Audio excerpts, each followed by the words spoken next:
The Pittsburgh Pirates have officially unveiled their City Connect jerseys in the midst of a 9-game losing streak, with the next challenger being the Miami Marlins. We're going to talk about all of that and more on today's episode of Locked On Pirates, brought to you by eBay Motors. You are Locked On Pirates, your daily Pittsburgh Pirates podcast. Part of the Locked On Podcast Network, your team every day.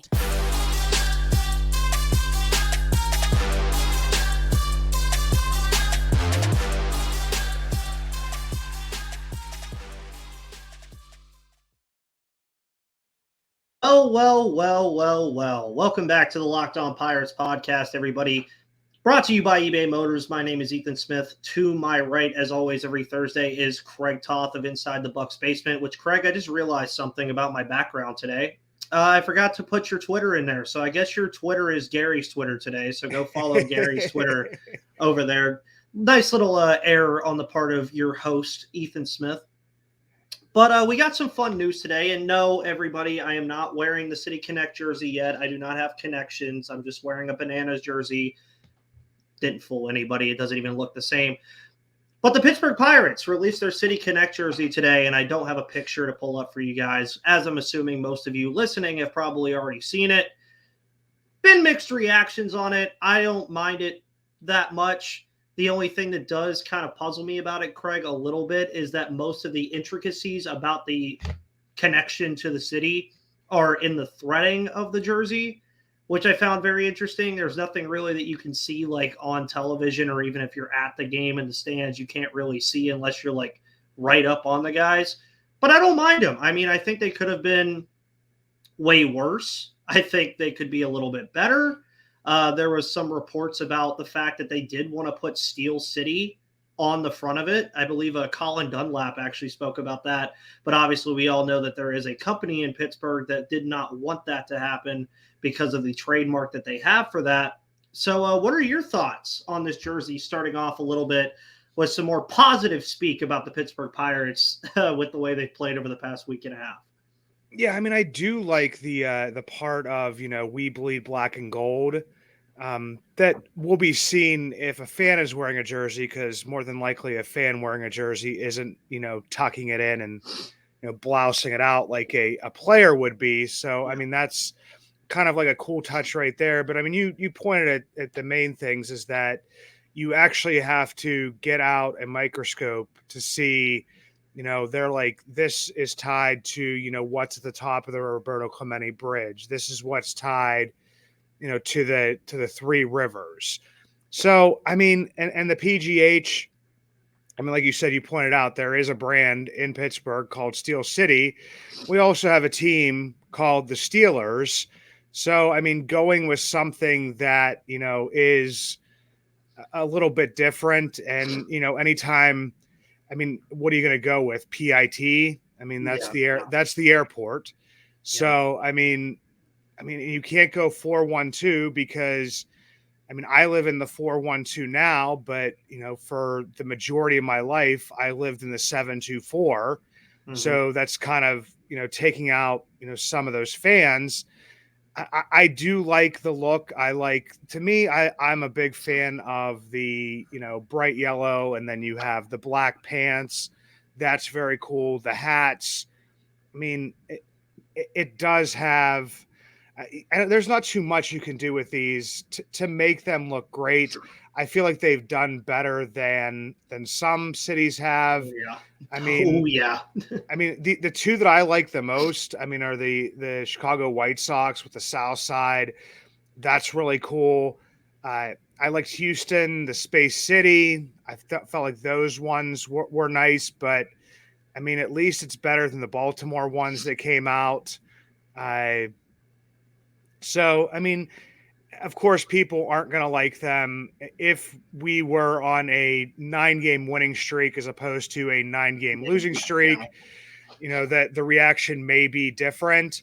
But in essence, I mean, this is just, it was something that was going to come. It's something that Nike has been doing. And I mean, people are going to go out there and buy them. I saw that you were purchasing them. I have nothing against that. I'm probably going to get myself a a T-shirt at some point in time. My wife would probably kill me if I purchased another hat. But You have to, right? I may have to get that as well because, but yeah, I mean, they're fine by me. I don't know, I had even talked about if, you would incorporate, I don't even know, just the bridges somewhere on there. But I mean, I guess they did that with the intricacies of the Roberto Clemente Bridge. But yeah, man, I'm fine with them. It's going to be something they wear here, a couple times. Who knows, how often they'll wear them in upcoming seasons, depending on popularity.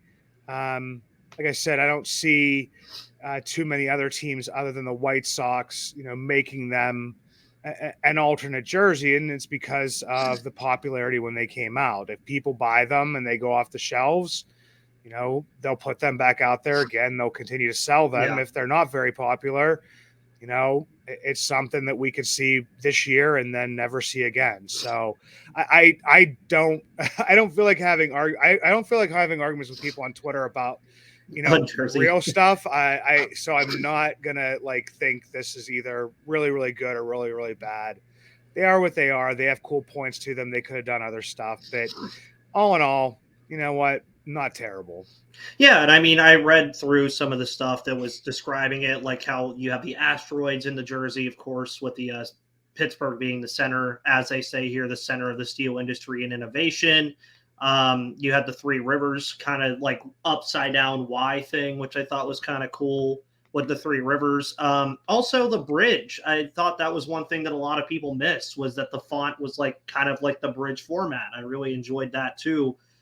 And yeah, I mean, I bought a Brian Reynolds t-shirt for it. I bought the hat. I really enjoy the hat a lot more, I think, than the jerseys.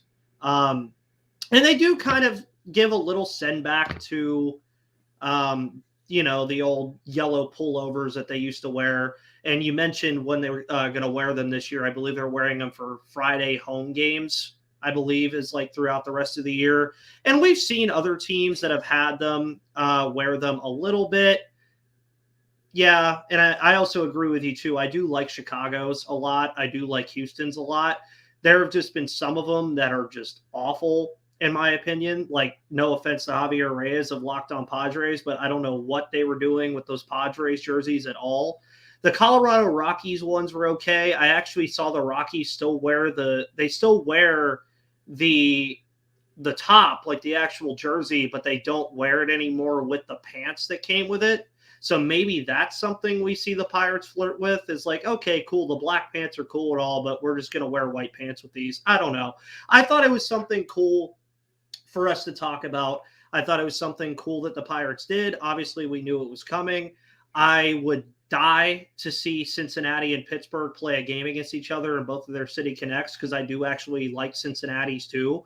And I honestly think jerseys like these could get younger fans into the game a little bit more, bright colors, all that stuff. You're watching the Little League World Series or college baseball, they all wear their color jerseys all the time. So I enjoy them. I agree with you too, Craig. I don't think there's much of a reason to really argue over it. It's either you like it or you don't. They're not asking you to pay for it, because trust me, that jersey's not cheap. You'll find that really fast when you go to MLBshop.com that jersey is not cheap. But if you want to be comfortable wearing your shirt, your hat, your jersey, or whatever you're wearing that day, make sure you add bird dogs to your fit, because I guarantee you I'll be wearing my bird dogs with my Brian Reynolds City Connect t-shirt, everyone, because bird dogs are comfortable. They make you look good. They stretch well. They're designed to fit slimmer through the thigh and leg, giving you a truly sculpted look. I also love the commercial with Pinocchio that he could even sell bird dogs. Well, hopefully I'm as good as Pinocchio, can also sell you some bird dogs, because they're awesome. You get a free Yeti-style tumbler with every single order when you go to birddogs.com/lockedonmlb. That's birddogs.com/lockedonmlb for a free Yeti-style tumbler. You won't want to take your bird dogs off, we promise you. So now back to away from fabric, if you will, Craig, to the fabric of what this team is. So if you remember when the series of 9 games was about to start. This big 9-game stretch against the NL Central. I kept calling it the biggest stretch of the season.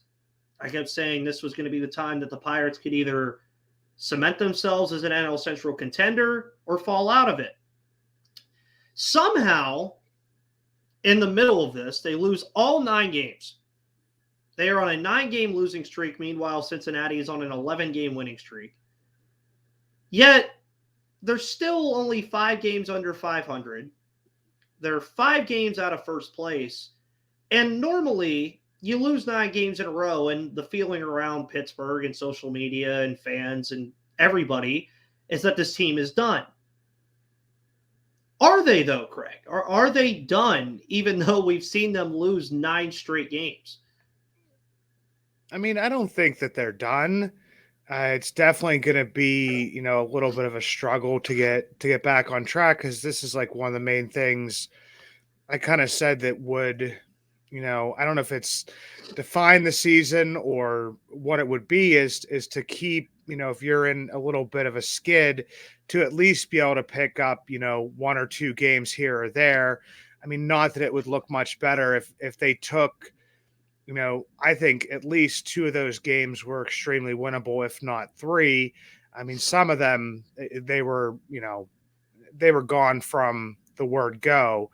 But I mean, even if you win like 2 or 3 of those, you're still, I mean, not in a great position. You're still going to be frustrated that Cincinnati's on the tear that they're on. But, 3 games and say, a game under 500 or 2 games under 500, it sounds a lot better, and maybe you're not as worried. But I mean, there were some decent pitching performances in there. Luis Ortiz sticks out to me. I believe that was on Sunday. You can't really say too much bad about Osvaldo Bido since he's been up. He hasn't lost the games for you. I mean, the first one, do you wish he would have gone longer? Absolutely. But, maybe the teams will get some tape on him and he'll come back down to earth a little bit. But that's kind of, you can't really ask for anything more for a guy that's getting called up to fill in because one of your starters can't stick in the rotation at this point in time. The biggest thing, I mean, obviously everybody knows, was the hitting. I mean, didn't score for a countless number of innings there, and it just kept on going up and up. And then even when we did score, the pitching kind of let the one get out of hand again yesterday. But I mean, when you have, Brian Hayes coming off of his hot streak, you have, Jack Sawinski not hitting very well. Yeah. Tucupita Marcano, a guy you were counting on, Rodolfo Castro, G1 Bay. One of the only guys that's been consistent this entire year, and Andrew McCutchen dealing with some, elbow soreness.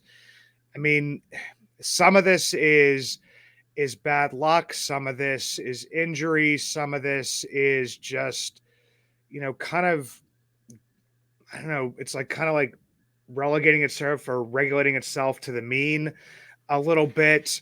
And it's all coming, at the same time. Everybody thought we were kind of maybe back on track with, games against, St. Louis, a sweep there, playing well against the Mets. And not that Milwaukee and Chicago are world beaters to, any stretch of the imagination. I think that's why, this one to me hurts a lot more than when we lost to, Tampa and the Blue Jays. I wouldn't say that it's done. I mean, we've seen crazier things. Is Cincinnati going to win, 57 in a row? Absolutely not. But it definitely puts you in a hole, and especially doing against teams, within your division, that hurts because, the new scheduling, you're not playing as many games against them. So you want to win, as many as you can in that short amount of time. And they definitely didn't do it. I don't know what's going to pick up the bats. I honestly don't. It's just crazy that, everybody is on, a slump at the same time. I mean, before, at least you had a couple guys hitting, Now it seems like absolutely nobody's hitting. Yeah, and it's very interesting too that when you look across the entire National League, obviously the Reds are the talk of the town right now. They have an 11-game winning streak going. They're not the only team in the National League that's on a double-digit win streak. The San Francisco Giants won last night and are on a 10-game winning streak. Pirates, of course, have the longest losing streak in all of baseball right now. And again, it speaks to a lot of different things. The offense is just not hitting. As you mentioned, everybody's in a slump right now, and it's not looking good for them at all. But I think the flip side of this is something that we talked about in May when they were losing those games to Tampa Bay and Toronto, and they were still above 500, was that April month was an abnormality. That's what it was. No team, even the best teams in baseball, hardly ever start a season the way the Pirates did. Even Tampa Bay started the season like that. And albeit Tampa Bay is 52-25 now, but they were undefeated for the first 2.5 weeks of the year. Sometimes that's just how baseball works.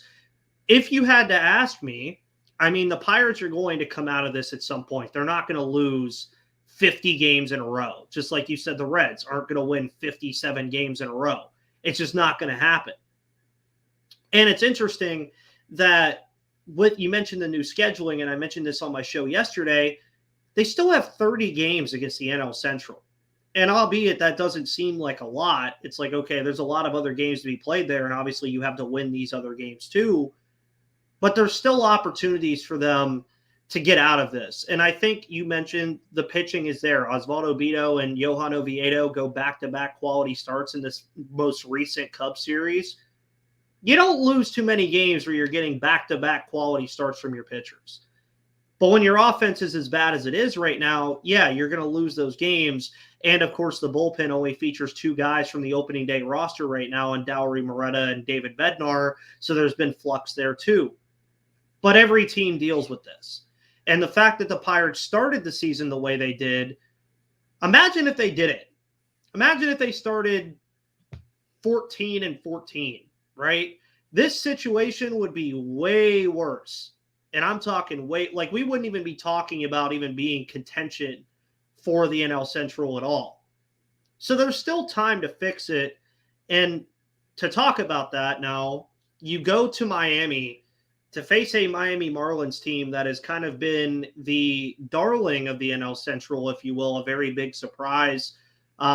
Especially in the NL East, where you expected it to be a 3-horse race between Atlanta, Philadelphia, New York, and the Mets are 6 games under 500. The Phillies are 3 games over and 3 games behind Miami, and Atlanta is just taking that division away.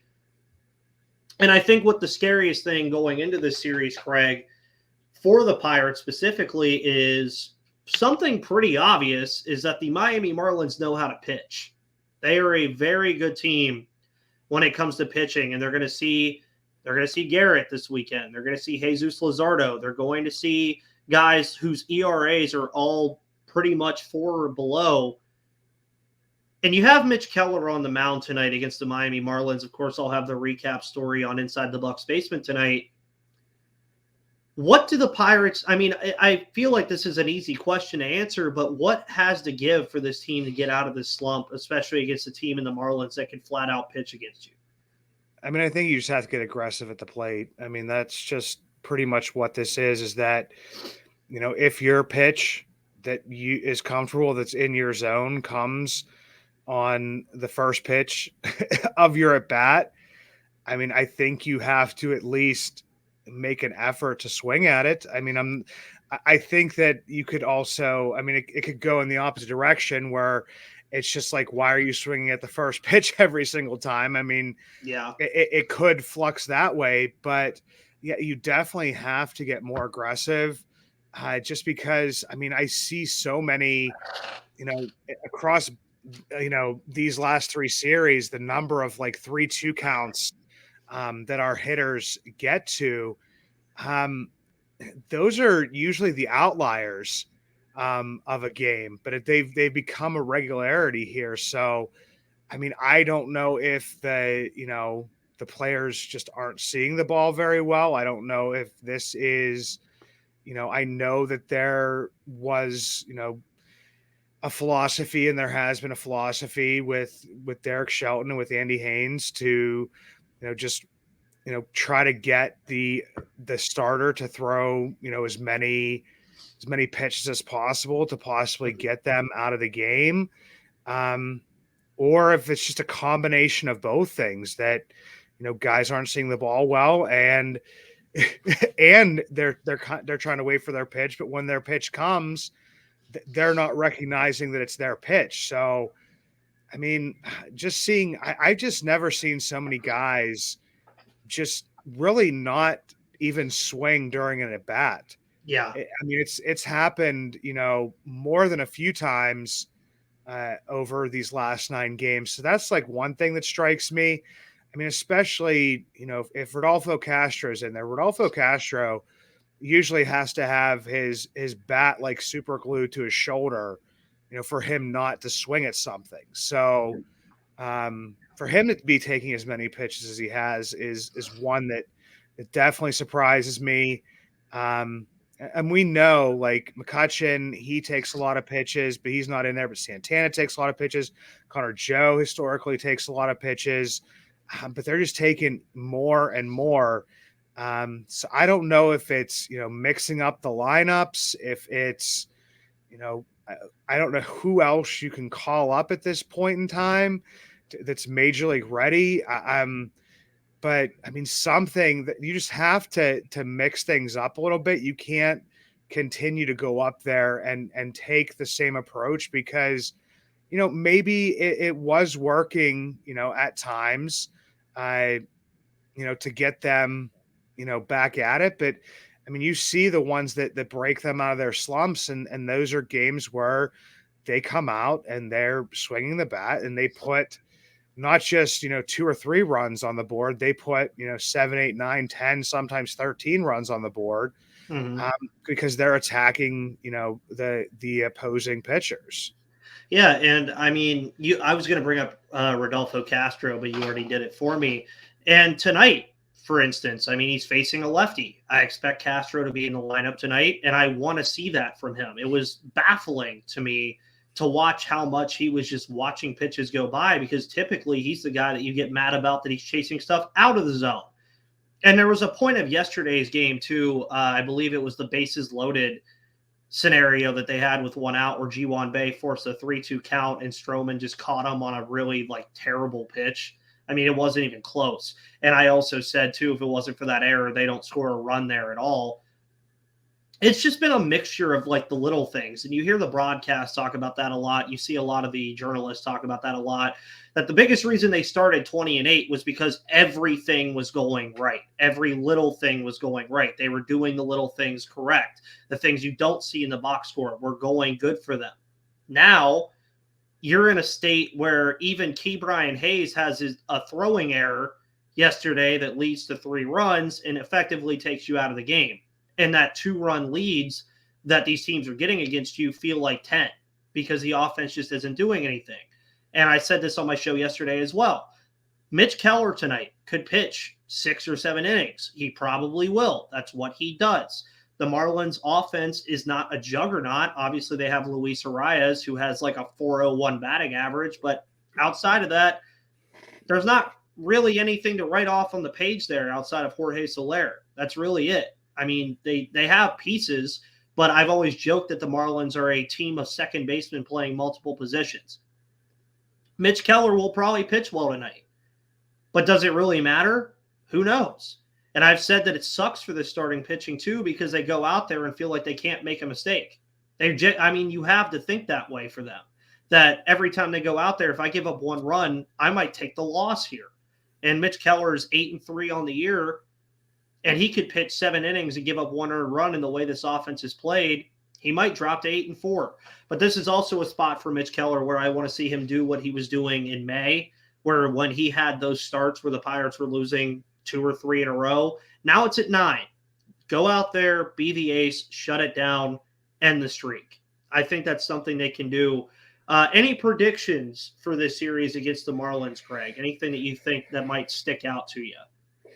I mean, I think that, like you said, the one thing that's going to stick out to me is if, some of the hitters can get back on track. I don't think the issue is. I think the issue is possibly depth at pitching, because I mean, that's the other part is, Mitch Keller could go into the seventh inning and it could be a 1-1 tie. And the way that the bullpen's been going recently, it could end up being a 9-1 loss. So, I mean, I feel like what's going to break them out of this is the bats. We've seen some quality starts during this. We've seen some, poor defensive performance. I mean, you could look at, the game yesterday and the number of, runs across the plate after, Rich Hill, when he left the game, he, we're out of it. But for the most part, I mean, he didn't pitch that bad. He pitched the way that he's pitched pretty much every single time. So, I mean, what's going to break them out of this?